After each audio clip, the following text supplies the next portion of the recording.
Hello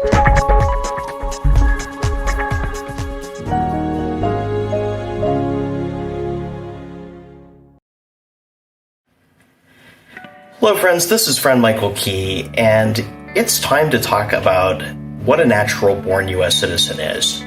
My political opponent, Jack Carson, has raised the question by trying to have me kicked off of the ballot, if you can believe that. And this is a relatively well-settled area of law. It's never happened that a presidential candidate has gotten kicked off the ballot because of this question.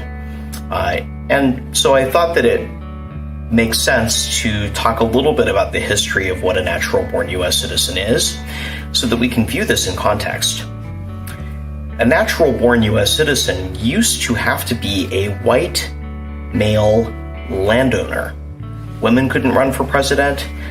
President Obama could never have been a president through most of the history of the United States because of that narrow definition. And as our society has evolved, we've continually expanded the definition of what a natural-born U.S. citizen is. Today, there's no question at all as to whether somebody of one of our majority minority races or a woman could run for president. And most recently, we had a question over whether being born on a U.S. military base abroad qualified you to be a president.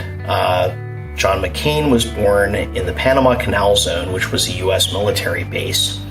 And so there were some questions raised as to whether or not he was a natural-born U.S. citizen.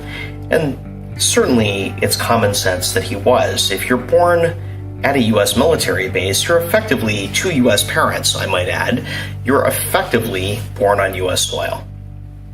There's no question in my case that I was born on U.S. soil. I was born, like millions of military brats, at a U.S. military hospital in White Sands, New Mexico. Now, many people don't think that New Mexico is a U.S. state, but I assure you that it's one of the 50 states. Mexico is south of the border. And being born in a U.S. military base, there's nothing more American than that. The only question that's been raised is the ancestry of my parents. Like many of you, I'm a second-generation immigrant.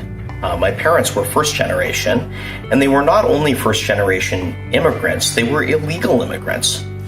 They came to the United States when their spacecraft crashed outside of Alamogordo, New Mexico, and they were brought to White Sands by the military.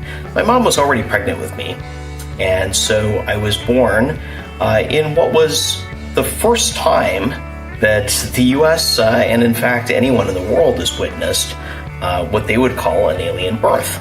It's not a whole lot different than a human birth, really. Maybe a few more tentacles. My mom unfortunately died during childbirth, but my dad is still alive and well, and I see him pretty regularly when I go back to visit New Mexico. And so I was born here. I grew up here.